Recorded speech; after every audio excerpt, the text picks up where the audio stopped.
song about the girl.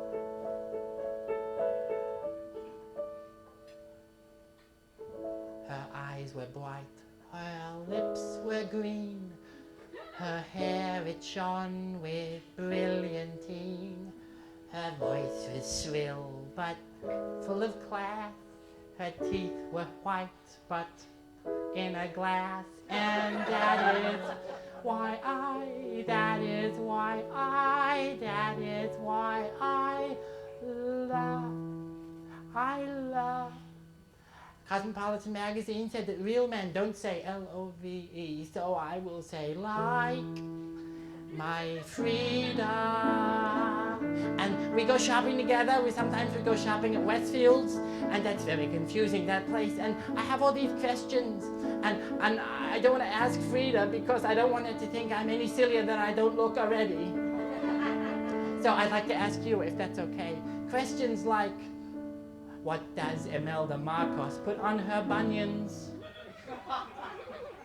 Does Mrs. Gucci really use those bags?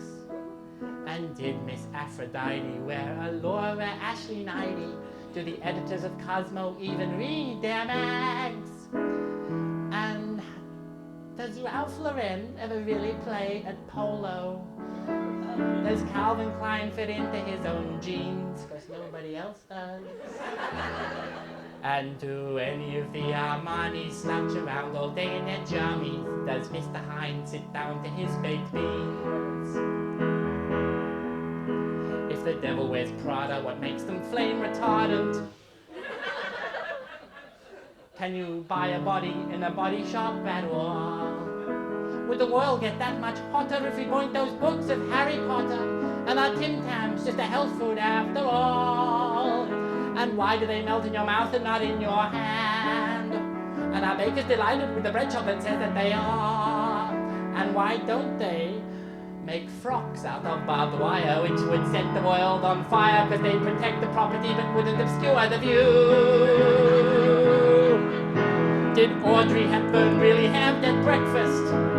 Does Suzanne really wear what goes with that? And did Miss Ella Bache get a free gift filled attache? How does the Queen choose when to wear each hat? And has James Bond ever really been to Russia? Does Mr. Darcy really only fiction? And do women over 40 think that Barbara Cartman's naughty because she said Viagra could improve your diction? Frieda, you are wonderful.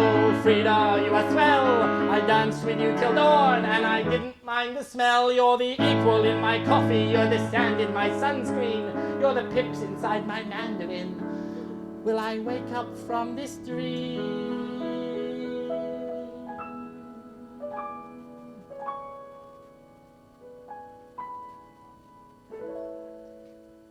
Her eyes are red. Her lips are peach. Her hair's like wet seaweed washed up on a beach. Her voice is scraping but full of class. Her teeth are gently foaming in their glass. And even though she'll never know that rattling round my brain are lots of other questions I won't ask or be a pain. And if we run out of conversation, I'll just giggle at her name. And that is why I